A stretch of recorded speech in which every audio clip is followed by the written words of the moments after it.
Welcome back to the another video. In this video, we're going to discuss about the important topic of class 12 physics, that is cyclotron. So, hello everyone, this is Gaurav. I hope you all are doing well.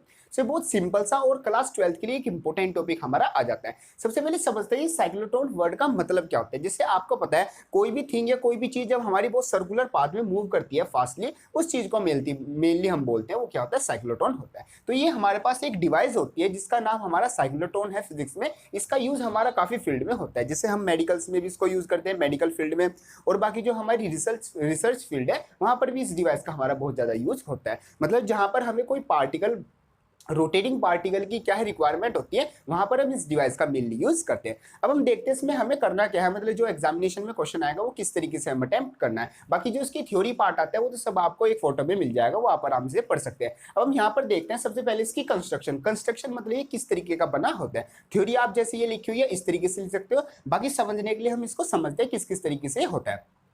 तो यहाँ पर हमारे पास दो chamber होते हैं, दो metallic chamber होते हैं। एक का नाम होता है D1, एक का नाम होता है D2। D1 हमने इसलिए रखा होता है, मतलब D1 D2 ये हमारे क्या हो सकते हैं, मेटेलिक चैम्बर ही होते हैं हमारे डीज, मतलब दो डी शेप में हमारे क्या दो मेटेलिक चैम्बर होते हैं, जिसको हमने थोड़ा सा बीच में थोड़ा सा गैप देके इस तरीके से रखा हुआ होता है। एक का होता है D1, एक का होता है D2। इनके बीच में हम एक क्या रखते हैं, एक source of positive charge particle रखते हैं। मतलब ये बीच में एक हमने एक ऐसी चीज रखी है जो कि जो पॉजिटिव चार्ज पार्टिकल है उसको प्रोड्यूस करता है। फिर ये जो D1 D2 है, मतलब इनको बोलते हैं अपना डीज, इनको क्या है एक हाई फ्रीक्वेंसी ऑक्सीलेटर से हम कनेक्ट करके रखते हैं। जो ये हाई फ्रीक्वेंसी ऑक्सीलेटर होता है इसका काम क्या होता है, ये एक हाई इलेक्ट्रिक फील्ड को प्रोड्यूस यहाँ पर करता है, जो कि अपनी जो है डायरेक्शन चेंज करती है। डायरेक्शन का मतलब यहाँ पर कभी ये पॉजिटिव होगा, कभी ये नेगेटिव, कभी ये नेगेटिव, कभी ये पॉजिटिव, मतलब जो हमारी पॉजिटिव नेगेटिव वाली टर्म्स हैं वो क्या है चेंज होती रहेंगी। ये काम होगा हमारा हाई फ्रीक्वेंसी ऑक्सीलेटर का। अब ये जो चीज होती है हमारी सारी डीज हो गया और हमारा हाई फ्रीक्वेंसी ऑक्सीलेटर हो गया, इसके साइड में परपेंडिकुलरली हमने लगाई होती है मैग्नेटिक फील्ड। मैग्नेटिक फील्ड मतलब यहाँ पर हमने लगाई होती है एक स्ट्रॉन्ग मैग्नेट। ये सब हमारा हो गया। अब जो ये हमारा पूरा प्रोजेक्ट, पूरा अरेंजमेंट बन जाता है, इसको क्या है हम एक स्टील बॉक्स में रख देते हैं। तो स्टील बॉक्स में रखने के बाद ये हमारा पूरा क्या बन जाता है, ये हमारी बन जाती है एक डिवाइस जिसको हम बोलते हैं अपना साइक्लोट्रॉन। तो ये इस तरीके की हमारी आ जाती है इसकी कंस्ट्रक्शन। अब सेकंड जो मेन चीज आती है वो आती है इसकी वर्किंग, मतलब वर्किंग ये किस तरीके से वर्क करता है। तो वर्किंग इसकी बहुत ज्यादा सिंपल है, बिल्कुल देखते हैं। बाकी किस तरीके से लिखनी है वो तो आपको यहाँ पर मिल जाएगी, फोटो में मिल जाएगी, इंस्टाग्राम से आप फोटो भी देख सकते हो। बाकी हम देखते हैं, समझते हैं कैसे कैसे वर्किंग होती है।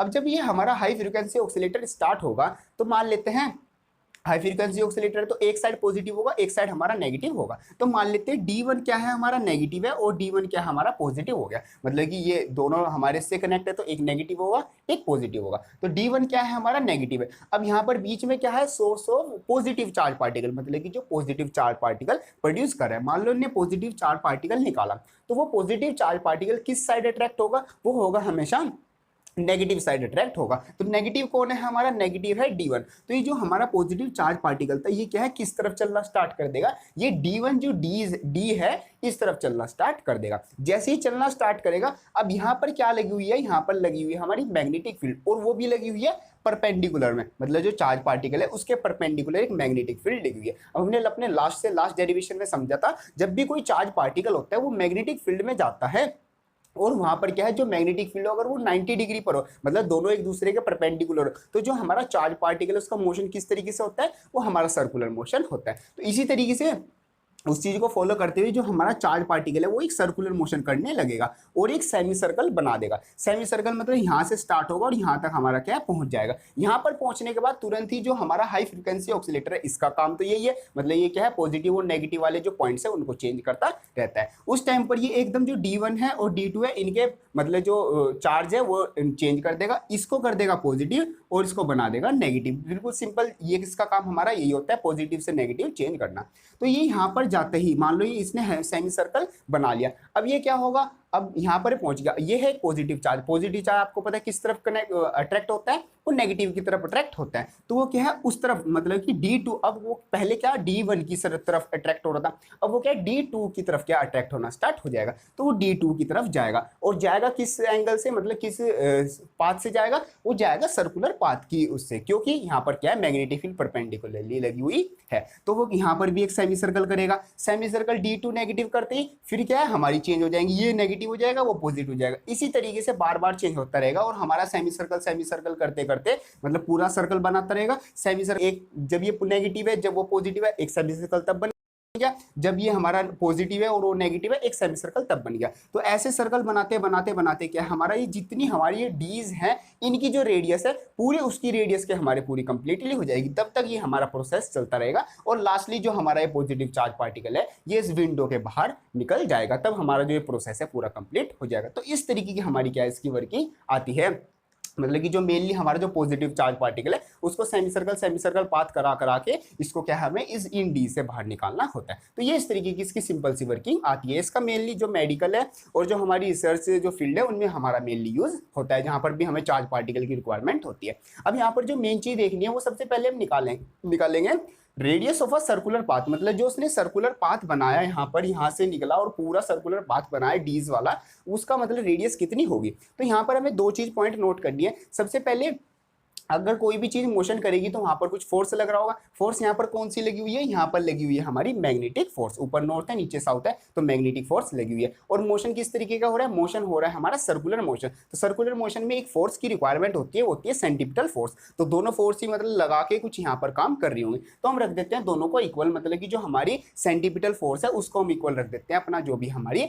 मैग्नेटिक फोर्स के इक्वल आती है। और वहीं से हम सिंपली अपनी आर की वैल्यू निकालते हैं, जैसे हम न्यूमेरिकल वैल्यू करते हैं। तो यहाँ से आर की वैल्यू जो आएगी वो आएगी R is equal to mv upon QB। ये हमारी R की वैल्यू आ जाएगी, मतलब radius of a circular path. जो हमारा यहाँ पर सर्कुलर पाथ बनेगा उसकी रेडियस की वैल्यू आएगी ये। इसमें जो R है मतलब जो रेडियस है वो किसके डायरेक्टली प्रोपोर्शनल है, वो वेलोसिटी के डायरेक्टली प्रोपोर्शनल है। मतलब जितनी तेज हमारी स्पीड होगी पार्टिकल की उतनी ज्यादा हमारी क्या होगी, रेडियस होगी। ये आ जाता है हमारा थर्ड पॉइंट जो कि है radius of circular path. Next जो पॉइंट आता है वो आता है हमारा साइक्लोट्रॉन फ्रीक्वेंसी। साइक्लोट्रॉन फ्रीक्वेंसी भी बिल्कुल सिंपल सी है। साइक्लोट्रॉन फ्रीक्वेंसी निकालने के लिए हमारे पास सिंपली फॉर्मूला है। पहले हम निकालेंगे टाइम का क्या है रेसिप्रोकल कर देंगे, वो क्या हो जाएगी हमारी, वो हो जाएगी फ्रीक्वेंसी। तो टाइम का जैसे time is equal to distance upon speed, तो डिस्टेंस कितना है, डिस्टेंस हमारा यहाँ पर कितना ट्रेवल हो रहा है। साइक्लोट्रॉन फ्रीक्वेंसी का सिंपली मतलब होता है time taken to cover one semicircle, मतलब वन सेमी सर्कल करने में उसको कितना टाइम लगा। तो एक सेमी सर्कल करने में उसको यहाँ से यहाँ जाने में कितना टाइम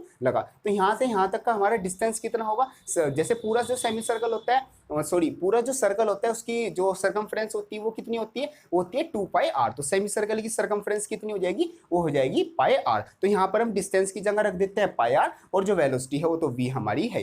वेलोसिटी की वैल्यू इसमें से निकाल के यहाँ पर रख देंगे और जो हमारी टाइम की वैल्यू आ जाएगी वो आ जाएगी स्मॉल t। यहाँ पर हम स्मॉल t ले रहे हैं वो इसलिए क्योंकि हम यहाँ पर सेमी सर्कल की बात करें, इसलिए स्मॉल टी लेके चल रहे हैं। तो स्मॉल टी की वैल्यू आ जाएगी πm अपॉन QB, ये हमारी वैल्यू आ गई। अब हम लिखते हैं अपना कैपिटल टी। कैपिटल टी मतलब यहाँ पर तो सेमी सर्कल था, हम पूरे सर्कल की बात कर लेते हैं तो सिंपली इसकी 2 से मल्टीप्लाई कर देते हैं, मतलब जितना हाफ में क्या होगा उसका डबल कर देंगे तो पूरे में आ जाएगा। तो ये आ जाएगी हमारी टी की वैल्यू और इसी का रेसिप्रोकल कर देंगे तो हमारे पास क्या आएगा, हमारे पास आएगी साइक्लोट्रॉन फ्रीक्वेंसी। बिल्कुल सिंपल सी हमारी फॉर्मूला ये वैल्यू आ जाती है जो कि आएगी nu is equal to QB upon 2πm। ये आ जाएगी हमारे पास साइक्लोट्रॉन फ्रीक्वेंसी। जो लास्टली आता है वो आती है हमारी एक मैक्सिमम काइनेटिक एनर्जी और जो एक आएगी साइक्लोट्रॉन एंगुलर फ्रीक्वेंसी। ये तो बहुत सिंपल सा पार्ट है। मेनली हम समझते हैं अपना मैक्सिमम काइनेटिक एनर्जी मींस जो उसमें हमारा चार्ज पार्टिकल है वो जब रोटेट करेगा, वो जब अपना कोई पाथ मोशन करेगा तो उसकी मैक्सिमम काइनेटिक एनर्जी कितनी होगी।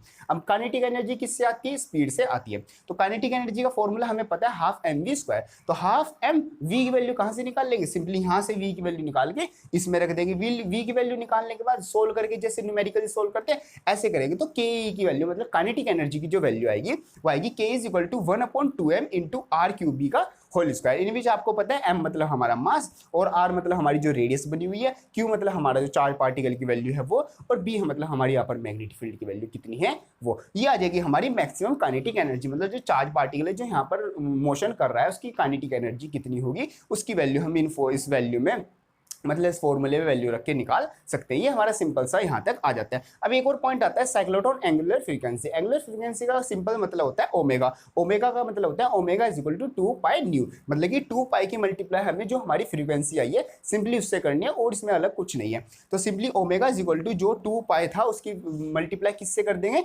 इससे जो हमारी ये वाली ओमेगा की मतलब साइक्लोट्रॉन फ्रीक्वेंसी आई थी। तो मल्टीप्लाई करने के बाद जो एंगुलर फ्रीक्वेंसी की वैल्यू आएगी वो आएगी हमारी omega is equal to QB upon M, ये हमारी सिंपल सी वैल्यू आ जाएगी। सारे पॉइंट हमने कवर कर लिए। सबसे पहले हमने देख लिया कि हमारा जो साइक्लोट्रॉन है उसका मतलब क्या होता है, बड़ा सिंपल सा मतलब है। फिर हमने देखा कि जो उसकी कंस्ट्रक्शन है और वर्किंग है वो किस तरीके से होती है। थ्योरी आपको आराम से आप उसका फोटो ले लेना, बाकी समझने के लिए आई होप आपके अच्छे से समझ में आ गया होगा। बड़ी सिंपल सी है, कोई इसमें कुछ भी कॉम्प्लिकेशन नहीं है, कुछ भी हार्ड हमारा पॉइंट भी नहीं है। बाकी न्यूमेरिकल्स में न्यूमेरिकल के जो हमारे फॉर्मूले इंपॉर्टेंट आते हैं वो सब हमने कवर कर लिया। बिल्कुल सिंपल से डेरिवेशन है, क्लास 12 के लिए हमारा जो डेरिवेशन है ये इंपॉर्टेंट आ जाता है। एग्जामिनेशन में ये वाला क्वेश्चन कभी कभी आ जाता है, मतलब इसकी वर्किंग और जो इसकी कंस्ट्रक्शन है वो पूछ लेते हैं। तो वीडियो हेल्पफुल लगे तो इसको लाइक जरूर करना, जाते वक्त चैनल को सब्सक्राइब जरूर कर लेना। मिलते हैं अपने नेक्स्ट वीडियो, तब तक के लिए थैंक यू।